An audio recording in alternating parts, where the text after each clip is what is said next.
All right, Justin, I have a very important question for you. I'm not just wearing this Marvel Comics shirt for fun today. Ooh, okay. We've known each other for over 3 years now, 3 years, and I haven't asked you the most important question a nerdy friend ask a nerdy friend. Who is your favorite comic book character? Hero, villain, side character, I don't Holy care. moly. Your favorite one. In the Marvel universe or It just could be comics in DC, it could general? be Image, it could be Dark. I don't care. Dark Horse, whatever. I just want your comic book character that you love, that you relate to, that you feel like you're always happy to see in any form. I'm gonna say overall. Okay, overall, I guess growing up, I was a huge fan of X-Men, and I love Professor X. Most people our age, X-Men. Yeah. The animated series, that music that just got you in the commotion. Yeah. Oh, when as soon as that came on Saturday mornings, I was right. Like, oh, that song came on, and it just like made your brain like full of endorphins, and you were just excited. Oh my god!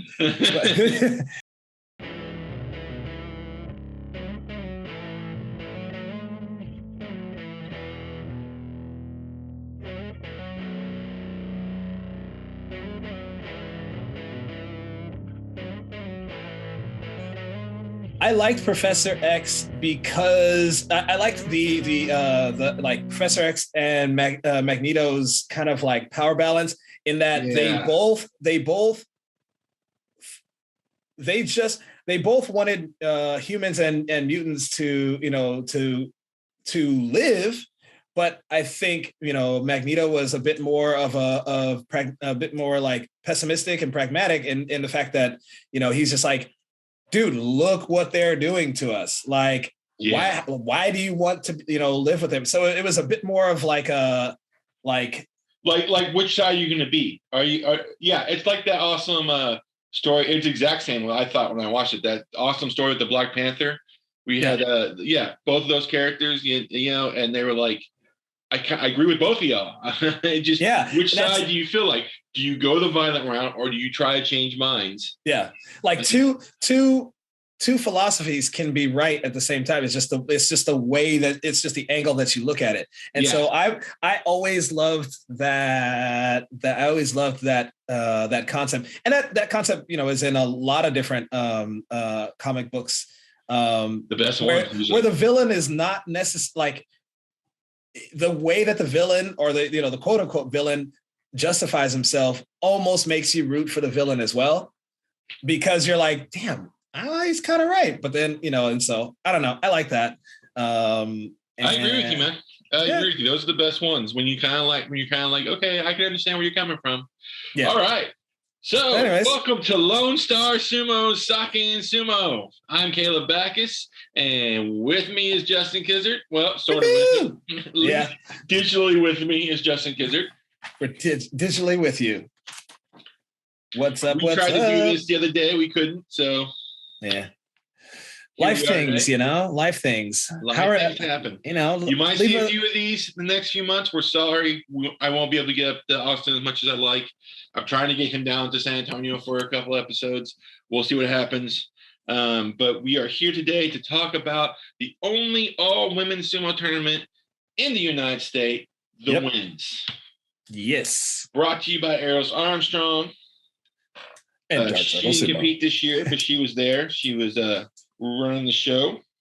Yep. Like we said in our last episode, you can watch that at either Dark Circle Sumo, Justin's channel, or Lone Star Sumo on my channel. Yep. I first would like to apologize. We had never done a simultaneous cast before, and we had some technical difficulties. The one most complained about was our dueling interviews. Yes. We apologize. Sorry, fans. You are a real estate agent, am I correct? No. No, I'm not. Oh. I work for a custom home builder. I'm a sales manager, but you're really close. You sell houses. That's what I think a real estate person does. Well, yes, that part is correct. Go Rialto Homes. So you are also on the U.S. team. Is there anything special you're doing to train for that?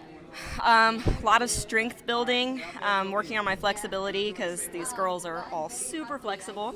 But yeah, mostly just trying to get stronger and also, of course, keeping up with my Tai Chi because it helps center me. And it's always good for balance, too. That too, absolutely. Yes, sir. Okay. I don't know. It's right after the match, so I don't know. I don't feel like excitement or something.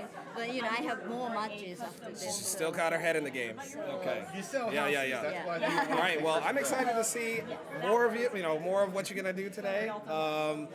I'm a little partial. I'm her coach, and so. But she's. I don't know. You're one of my favorites.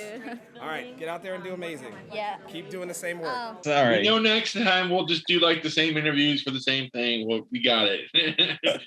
We apologize for that. People are like, one of you guys shut the fuck up. We had, I'm not sure, 1, 2, 3, 4, 5, 6, 7, 8. We had 8 women show up this time, which the first one, there was 3. So think about that change. Yeah.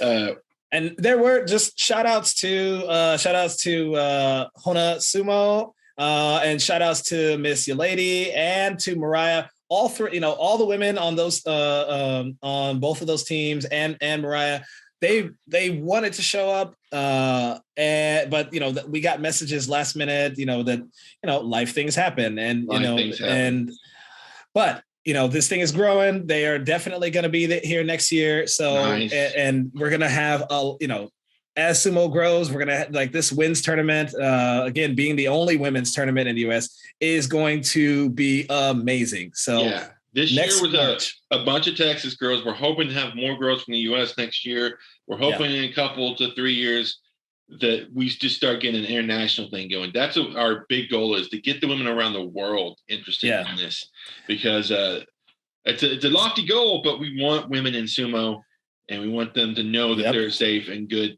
to compete. We want them there. We like them. We're looking at you, Miss Kon Hiyori, over in Japan. Okay, all right. We're going to start off with the women's heavyweight. Okay. There was 2 competitors. There was Nicole Burgess and Beatrice Haven. It was nice to see Beatrice back. She hadn't done sumo. A lot of people during COVID had to make a decision either to stop doing it because it is a close contact sport, or to keep going. It was a choice that nobody was going to judge you on. One of the people who made that decision not to go was Beatrice. So we haven't seen her in a while. 2 years. Yeah, it's been not 2 years. No, it was a year, because 2020 was, she did nationals. Was her big year. Yeah, nationals, and then and so 2021 she was a hermit, but always kept in contact. And I'd love, for me, she was, always kind of like my right hand. I'm so all over the place, because there's a lot of shit going on. She, even not in the ring, was still, making sure that our social media is looking good. And she, just constantly, keeps things up behind the scenes. There's a lot of things that she does that a lot of people don't see. And so I want to say, I appreciate you. So that's all I do. And all that you have done. So it takes a lot to run all this shit. It does. Trust me, I know. It takes a village, It does. I'm trying to get more village people into my village people. YMCA. Okay, what I meant to say, let's just go on, because I'm going to go off. So what I like to say was Beatrice has a great tachi. Yes. But doesn't always follow up if she loses tachi. Yeah. She does not have great lateral, and I love you, B. I'm just saying, as a coach, doesn't have the strongest lateral movement. So to be able to stop that momentum and then redirect that, but we're working on that. So the first match, she had never faced Nicole Burgess before. She knocked Nicole Burgess out, and Nicole lost the first match. After that, it was really awesome to watch Nicole. From then on, Nicole would take the hit and redirect the energy one way or the other. Yeah. Force Beatrice to just go out. And it just happened over and over again in the next 4 matches. It was fun to watch. like hit, move. Yeah. It was really cool. And so with just them two, they had round robin of 5 matches. Yep. Cole won 4 of the 5 matches, giving her gold in the heavyweights, and Beatrice second. I was very proud that Nicole figured that out by herself and started like just competing like that. It was great. It was awesome. Yeah. Nicole was probably one of my favorite performances of her so far. Probably my favorite. Yeah, it is my favorite performance. This one, and what she did in Open was great. And she's looking very confident in the ring. And so hats off to you, Miss Nicole, for your personal growth and the fact that sumo has contributed to that. Because I could see it, and I'm sure we all can see from when we first met you, till to now. I just, I love it. And I love your Instagram stories, by the way. I like when she just shows what cute things she's wearing at work. I love that. I don't know why I love that. I do. She's like, feeling cute today. Oh my gosh. Okay, so before we go on to lightweight, which was really awesome, I want to let everybody know today I'm drinking something from Texas Sake with my little sumo glass here, my little sumo sake glass. Yeah. It's called Sake Rosé. So, Justin, if you want to describe. Yeah. So the Sake Rosé, as we call it, is basically a Junmai Ginjo, which is a higher quality version of the Junmai. And we take that and we age it in a Merlot wine barrel. So it kind of takes on some of the characteristics of a Merlot wine, but not as heavy. So it's a bit lighter, like a rosé. Yeah. It's like mixing a white and a red. So and it tastes really good. The barrel we get from a local winery called Austin Winery, and it's a lovely drink. It is. I have always preferred rosé over reds and whites. That's just me. It's a nice little lighter, middle of the road. Yeah, middle of the road thing that I like. I guess that's just me all the time, middle of the road. But the thing I would like to see with this, and this is just a suggestion, when I drink this, sometimes I think carbonation would be great. If I can find a way to carbonate this, I feel like it'd be a fancy drink. Yeah. Like a champagne. Not like, I don't think it tastes like champagne, but kind of like that kind of fancy. A sparkling rosé. Yeah. There's a sparkling rosé. Okay. That is a very doable, very easy thing we can do. I know, and that's why I suggested, just because I had this at our Oscar party, one of these bottles, and we all thought that. We're like, this would be fantastic. I mean, we liked it. We drank the whole bottle, but we thought it'd be fantastic if it had been bubbly. It made it feel fancier. Feel fancy. Well, I hope you guys enjoyed the Oscars, minus the drama. The one thing that anybody talks about on the Oscars right now. But I hope it was good. Yeah. Okay. You want to go in what you're drinking today? Oh, so today, well, hold on, let me get my little notes. I'm still going through my sake box, and I'm on my last one of 6. This one, I'll show you the little card. This one's called Omaya Tomizu, and it's a Tokibetsu Junmai. Sorry about that. It's a Tokibetsu Junmai, which is a little bit more rustic, and it uses a very special rice that most sake brewers don't use. And I'm very into it. So anyways, this is what the bottle looks like. You got me curious with the most that don't use. Most sake brewers don't use. There is, there's 4 different rice styles, and most people use the Yamada Nishiki rice. These guys use the Hayanuki rice, which is pretty rare. Not many people use that one. It's either Gohyakuman rice or Yamada Nishiki, which I'd say 60% of sake brewers use Yamada Nishiki.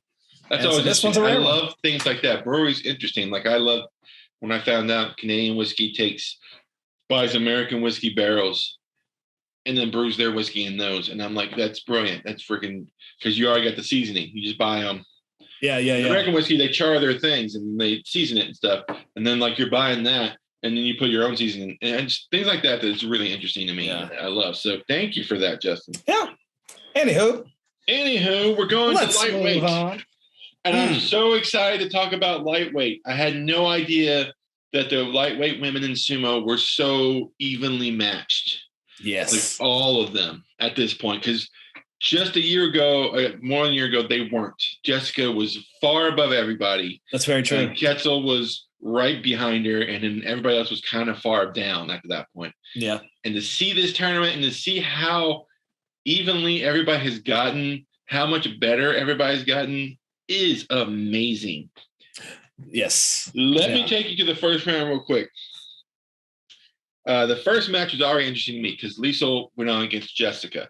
Jessica has also, like Beatrice, been gone for different reasons. She's been gone for a year because of since the last wins, because of she made a baby.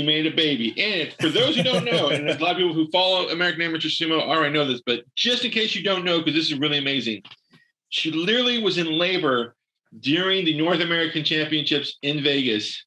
And what was she doing in labor? Watching the North American Championships in Vegas, mainly screaming for Justin because he was winning at that point in time. Well, thanks.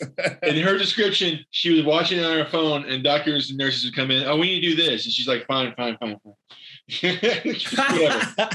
I'm trying to watch here. That is dedication right there. That is dedication. And then they had baby who had these big old sumo cheeks, just like a baby should from a sumo master like Jessica Hopper. Yeah. So that was the first match, but Jessica's been gone for a while. And Liesl got a win. The first win I've ever seen Liesl get off of Jessica. And she felt pretty damn confident about that one. She should. And one of my favorite things about that is right after she lost, you heard Remy, Jessica's baby, we'll just call her Sumo Baby. We heard Sumo Baby just start crying.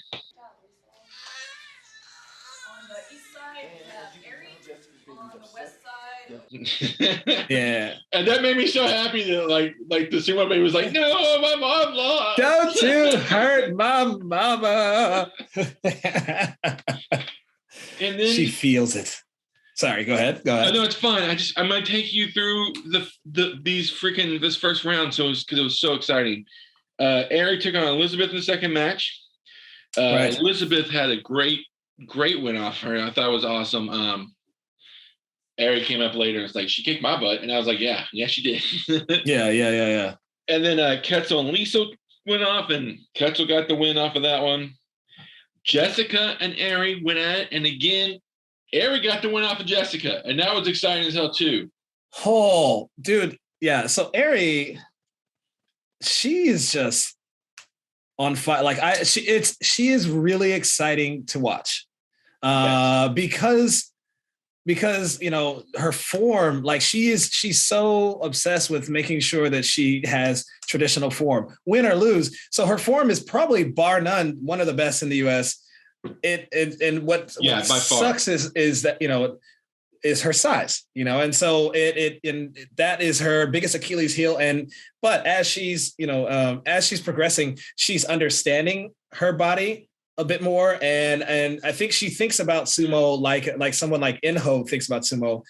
They wish they have this in their mind. They're larger than life, and there's this battle between like what they think they are, like Ichinojo size or a Hakuho size, and what their body limits them to do.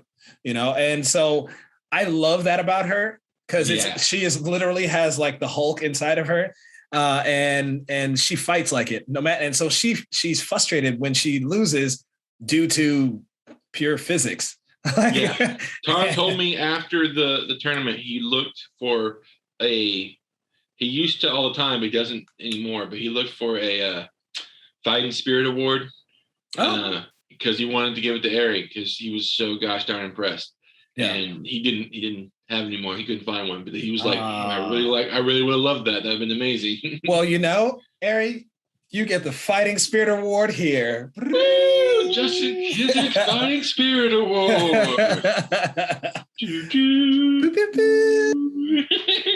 Okay, moving on. We had right after the Ari beat Jessica, we had Elizabeth and Ketzel. Yep. Ketzel won that. And then we had round 1, and there's going to be 4 rounds of this. Round 1 of Liesl and Ari. It was a hard-fought match. Liesl won that thing, the first one. Yeah. It was fun to watch that one, and we had no idea what we were going to be into later, and we will get to it. We're going to get to it. Oh, my God. Really broke the internet. Then Jessica and Elizabeth, and Jessica won that sucker, and it was just at this point I was doing the announcing. I couldn't keep track of who was ahead at this point. I had no idea what was going on because I should have written down numbers. But I just didn't. I didn't even by the time we got to I guess the finals, I didn't, like you, I wasn't keeping up. I was like, Jesus Christ, who's ahead? Clearly I knew Jessica. I don't even have to do that. Normally my brain just keeps the numbers in the head, but I was losing it at that point because it's just the wins and were coming hard.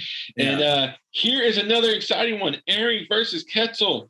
And I was sure Ketzel was going to win this. Ari pulled it out again. Ari pulled a freaking win. Ari pulled a win on Ketzel.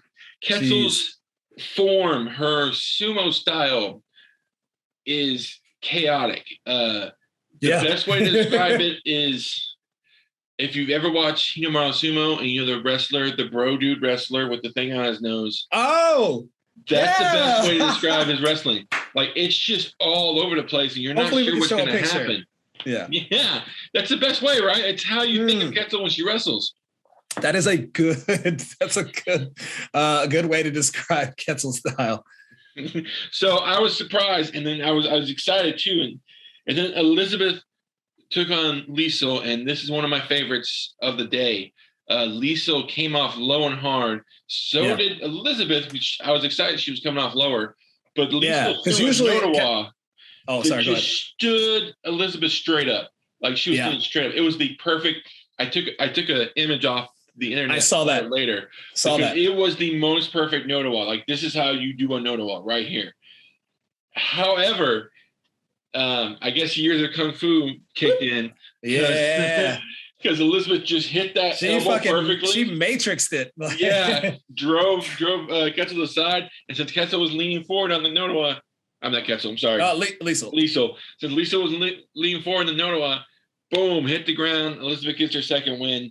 It was freaking great. I love that. Yeah. Shout outs to Liesl for thinking on her toes. That was a good strategy on that one. Nothing to feel ashamed of that. Like I said, perfect Notawa. It was gorgeous. It was gorgeous. And then it ended with Ketzel and Jessica, which is always a fun match. These girls started sumo at the same time. They go hard on each other. And they did this time, and Jessica pulled out the win. And this is what's exciting for those at home that may have been trying to keep count. At the end of this is supposed to be a round robin. Mm-hmm. All girls had 2 wins. All of them had 2 wins. I was like, okay, wait, who's in the top 3? And then apparently everybody had 2 wins. Everybody was tied for first place. Oh my God, how does that happen? I've been in probably a lot of these. I've never seen a 5-way tie for first place. Yeah, that was pretty trippy. So they went another round, and things turned out a little differently in the second round. Yeah, and Jessica and Jessica and Ketzel just was on fire. They were on fire in the second round. Yeah, and Liesl and Ari were doing pretty well. So it ended up with them 4. Mm-hmm. We had Ketzel and Jessica have a fight for first and second. Jessica won that thing. Great match. We were all happy. But she's back, baby. She's back. That was nothing compared to round 3 of Liesl and Ari. Round 3 of Liesl, and the first 2 were amazing. I don't remember who won the second one off the top of my head, but I think the fact that whoever lost got 4th. It's like those 7 and 7s. Yeah, you're right. That's exactly what they knew. One was going to hang a medal. One was somebody's got to go home, and they fought like their life depended on it. That was the spirit of sumo. Like, it was just nobody gave up. It's also nobody gave up. Where there's awesome things where when people know each other. Like, I love Ketzel and Jessica's fights because they know each other so well. So does Ari and Liesel. They fight each other all day. Yeah, they're the only lightweights in Dark Circle, so they fight each other a few times every time they go to practice. Yeah, and it's like those. It's like those anime, like an anime where like two people are fighting, and they like two masters are fighting, and they know each other's styles, and so it's just kind of like. Counter moves. Counter moves. It was so fun to freaking watch. And then right at the end, when I thought Liesel had won this sucker, Ari pulls out a move. Boom. She takes him down. She holds up just long enough. And Liesel goes down. Ari gets third place. This, by the way, this was the first tournament. We should have mentioned this when she beat Ketzel. This is the first tournament Ari ever got a win in a tournament. The other tournament she had, she had just lost, and she was feeling. I remember because every time she felt really down, frustrated. And I would too. But she not only got her first win, she got her first medal. Her first medal this time, and that must have been exciting for her. I know. Hold on a second. I mean, Jesus Lord, Ari, this is you. You're my little Inho. She gets her first medal when Inho gets his first double-digit win that same weekend. Yeah. Hey, what irony! I love it. Oh my gosh! So as a coach, you must have been very proud.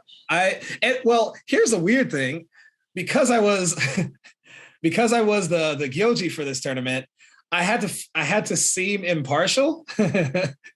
So. Like part of, the coach in me kept wanting to be like, move your leg, do this and that. But I was like, no, I kept trying to hold back.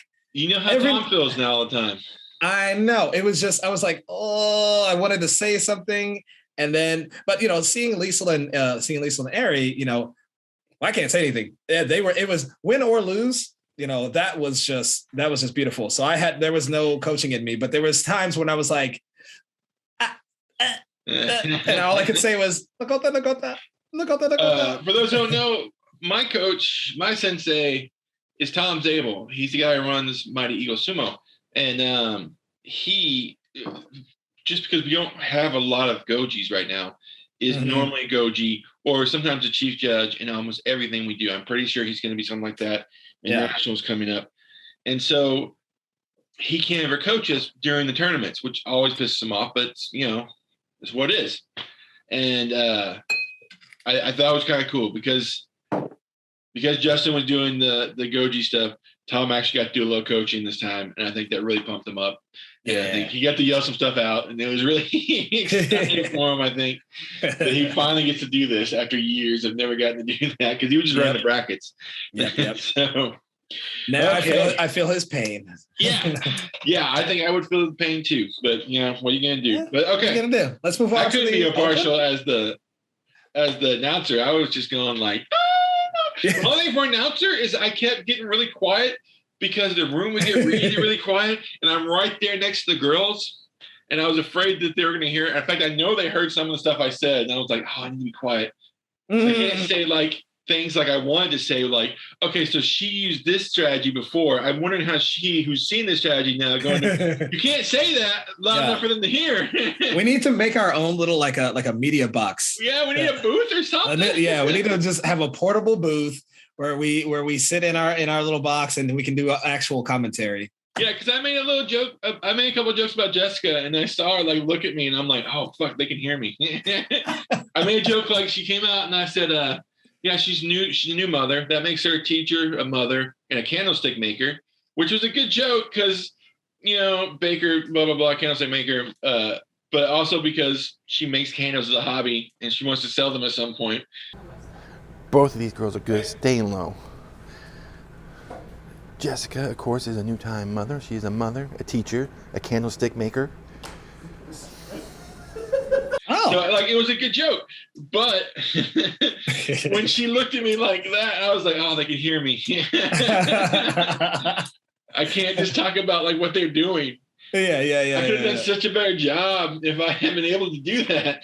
That's all right. Hey, we again, we're all doing DIY. It's that is the American sumo way, and we gotta do with what we got. We don't have what we got. Yeah, millions of dollars for media boxes and this and that. So I think Eros knows we're talking about her tournament because she just messaged me. Hi, Eros. Okay, so let's move on to open weight. The open weight. Elizabeth dropped out of the open weight. I wish she hadn't, but I can't make decisions for people. Yeah, but we did gain one late. Yeah. And she jumped in. So we had the same. We have 8 girls. We had 7 girls still for this. Again, a round robin. Everybody got to face each other one time. Yep. It started out in the first 3 matches what you expected. The heavyweights were beating the lightweights. Yeah. It was just like boom, boom, boom. Yeah. Okay. It was who? I don't know. How did it go? Beatrice beat Ketzel. Etsy beat Liesel. Yeah. And Nicole beat Ari. And then we had Ketzel and Jessica 4. Yep. Which Ketzel had came back and won that after losing the first place. So congratulations. And then we had another even matched. What was it? Nicole and B or it was B and Etsy. B and Etsy. Yeah. I think that was the first time they've ever fought each other. Beatrice won that. Mm-hmm. Which I'm not surprised yet. Etsy has a lot of talent, but she hasn't learned a whole lot yet. Yeah, she's still new. She's very new. Showing off physical talent, but the fact that she's done well she's done with the physical talent she has is really impressive. Yeah, we got to work on that base, and we've been doing that. We were out just yesterday or Wednesday. Sorry, working on stuff at Sand Sumo. So, and she's just so gung ho like about learning sumo. So I'm happy to see her development. She has the same kind of, I think she's on the same growth path as Nicole. I think at first, she's got, she's like, I don't know, I'm not very confident about my sumo, but, but like she has the fire to learn and want to be better. And I'm just, by next year's nationals, like I'm very excited to see Esty and her growth. She's going to nationals this year. Just so you know. She's going. She's going. So right, I'm excited because right now from the heavyweight girls that I know are going to be there, your lady, of course, Kellyanne, Nicole, and I guess now Esty. That's 4 people. Yep. I don't know if anyone else is going to be there as heavyweight, but those are the ones I know. So that should be fun. Yeah. This will be good. Yeah, it should be a good one. And then we had some other matches, and then we had the first upset. Jessica took on Nicole, and Jessica won. It wasn't the first time Jessica beat Nicole. Jessica's unbelievably good at sumo, a lot better than people realized. But this was in this is a position. I'm sorry. Jikoji is a position, the most ideal position you want to be in for sumo. It is when you have it looks like for football fans, it looks like what linemen do. They're down in that squat position, their head and their hands are up in the right place. Usually around the chest area and the pits, sometimes around the belt for sumo. So they're very similar, both those things, and that's the position you want to be in. And Jessica's in that position 95% of the time. She is so good at being there. If she had one weakness, it's that she loves the hip throw, and she kind of does that too often. Yeah, she does. That's like her big weakness. But so it's not the first time she beat Nicole, but it was the first lightweight beating the heavyweight in this tournament. Round 2 belonged to the lightweights. Yes, it did.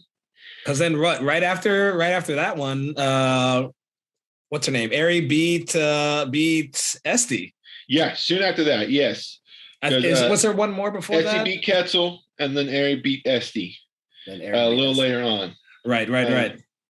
It was a nice little redirect because it looked like Esty had that one in the bag. Yeah. And then it was just kind of, and then, Ari just kind of like, it was sidestepped and then Shtate Dashinage. I was like, much like Watatanage in the playoff this last tournament. It's just that don't give up at the Tawara. It's just that kind of saying. Just don't give up at the Tawara. You never know what's going to happen. And that's the same thing. It was just barely surviving the Tawara just long enough to get the win. It was great. I loved it. It was a fantastic match. Yeah. After that, we went kind of what you expected. The heavyweights took over again, started winning. But we did get Liesel and Aerie 4. Oh, and again, I think Liesel and Aerie didn't want to lose. Yeah, but it wasn't like they were up for a position in this one. It was just that it was for the first 3 matches. the pride of they were like, who's going to get this last one? And even though she lost for 3rd place, Lisa pulls out the victory and beats Aerie in the open. And that always feels good. I think they were 2-2. I think Jessica and Kessel were 2-2 also. I think they split it between each other, which makes for great rivalries. And I think they're going to be great rivalries for a while. I love it. Yeah, those two. I think that's about SD Nicole finished it, and Nicole won. I think that's going to be another big rivalry. I'm not joking about this. They're similar size on the smaller size of the heavyweights. Yeah, they're both strong. They both they have issues at the Tawara. That's where they lose a lot of their matches. Yes, it's because they make mistakes at the Tawara. And just kind of for those who don't remember, the Texas Classic, Nicole got gold and SD got silver in heavyweight and open weight. SD got gold and Nicole got silver. So it was like awesome. In this one, it ended up SD getting 3rd place and Nicole getting 2nd place. Second. Yeah. And then I guess she knocked off a lot of the rest. Beatrice ended up in 1st place in open weight. And she was 6 wins. Surprise! Or her first time back. You know? And on the car ride up, she was telling me how she's like, I'm a little nervous. I'm pretty rusty, but hey, you skated through that. I am skipping over something. I have to say. What's that? Even though we've already had lots of ties here, there was a three-way tie for 3rd place. SD, Ketzel, and Jessica. SD won, beat Ketzel and Jessica. SD. It was a 3-way tie. Ketzel and in Jessica. A playoff. Yeah. Oh, okay. They had a playoff round, another one, and SD got those wins because they all got 3 wins, and then SD got 2 wins in the playoff. Jessica got another win off of Ketzel. I forgot. So that's Ketzel, Jessica 5. They have 5 matches. Ketzel, Jessica 5. So that was really freaking fun to watch too. I remember it being said there's a 3-way tie for 3rd, and Jessica yelled, "Come on, ladies, geez!" That was a lot of matches.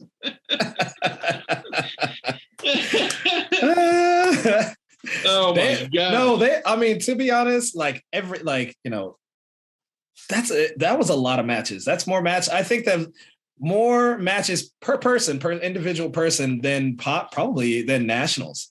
Yeah, definitely. It reminded me of Houston Open last year where we had we had everybody had like 10 matches and you and me had 11 because we had a playoff for 2nd and 3rd. Yeah. And I was dead at the end. You said you were dead too. Like we had nothing. Dead. Yeah. It was just it was a hot summer day too outside. Yeah. It's like come on, motherfucker, now. Oh man. So it was fun to watch how these girls go at it. They were insane. Yeah. They got their medals, they got flowers. Yeah, we added a nice little touch because, I don't know. I mean, men or women, I feel like I would love to go home with flowers. Same. Dead ass. So, whoever's running nationals or any other tournament, feel free to add flowers to men and women because that is dope. And it would be dope. It was an idea that I floated by to Eros, and she was like, "Hell yeah! All right, we're doing flowers." And so I think that might you know what? Nobody else do it. That might be a Texas tradition. We're gonna give some flowers. Do you want to talk about?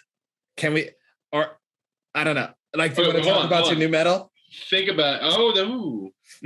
I want to talk about this tradition because it's an awesome tradition. There's a tradition in Texas Sumo where we take a serious photo and then we take a silly photo. The reason why I bring this up is because I've noticed the last month that other sumo wrestlers around the country are starting to do it too. And I know. I see you, Ohio Sumo. And upset at the same time. I'm like, way to go! And then part of me's like, but that was Texas. That was a Texas thing. I know. I see you, Ohio Sumo. I see you, Jake and Darius. You guys, I will admit that y'all's last Keiko, Ohio Sumo. Look at the silly picture and look at Jake. That's all I'm going to say. It's funny as hell. You're right. No, I know what you're talking about. Yeah, you were right. Okay, I don't have the points in front of me. I was going to update the Texas championship points for this year. I don't have them in front of me. What I believe it was, because Tom did them, and I'll have them up on My Eagle Sumo as soon as I have an hour to do some editing on the website. But I believe it put Simone at first. It put Ketzel now at second. And then really close behind both of them is Esty. They're still the top three. It's just that Ketzel took Esty by a point or two. Mainly because Esty wasn't in the heavyweight. If she had shown up a little earlier in the heavyweight, she probably she probably got a couple wins off of that in the third place, at least a third place, and probably kept a second place. But she's still close. She's still really close. We still got I think we still got a Dallas tournament, and then we've got the Austin, the Consulates Cup. So there's a lot more going on. We don't have dates for it. We're supposed to have Tokyo Night Festival in Houston. Yeah, they still have October, November. That should finish it out. Yeah. So we got there's time. Sty's gonna be at all of them. Now, if you can just convince Steve not to show up to one, so that I have a chance. Boy, Steamroller Steve. We're gonna put him through the ringer on Sunday up in Dallas because they got a bunch of heavies and what's his name? The Sumo Punk guy. I want to see that happen. Is he going or is he staying in Dallas? Who? Sumo Punk's guy. The guy from Dallas, Punk, Matt? He's going to Keiko. I'm talking about Sunday. Oh, I forgot. I'm sorry. Tell our listeners what you're doing Sunday. Oh, okay. So Sunday we're going up to Dallas. And it's nothing too crazy. Like a day Geiko and just to be able to get our guys ready because when you're constantly going with your guy, your people in your club, you get used to their styles and stuff. And so because of the size of Dallas's growth, we want to kind of, actually take advantage of that and go with, and train with them so that you get different body styles, different experience levels, different weight classes. And so, I thought it would just be a nice way just before nationals to get all the variety that you need going into nationals. That way you feel a lot more confident. It's smart. Cool. So, okay. So I get it. So there's usually a video he puts out. Corey does with Dallas Sumo a couple days later. So check that out. Dallas Sumo Club. Yeah. Mine's not as pretty as Corey's. Mine is, I'm just going to live stream. So there's no bells and whistles, but you'll learn something. So exciting as hell. The girls were fun to watch. I can't wait till wins next year. I can't wait to see the rest of Texas season. It was fun. Do you have anything else to say, Justin? No, like I said, look out for the Day Geiko this weekend. And then I have a feeling me and Caleb, after a few drinks, will probably be doing a little something up in Salt Lake City. For nationals. That's a good idea. Even if, it depends, like I'm there till like my flight leaves Monday. So I'm going to have a really chill Sunday night, like late, like 10 p.m. So you might get a hungover brunch review of nationals on Sunday. I'll message John Jux and see if should we do Should we do some mimosas or something? We'll I don't know. That. But I'm thinking about messaging John Jackson, see if he can. He's so excited. That'd be so fun. Oh my! Tune in. Yeah, it's coming. We'll do what we can. No promises.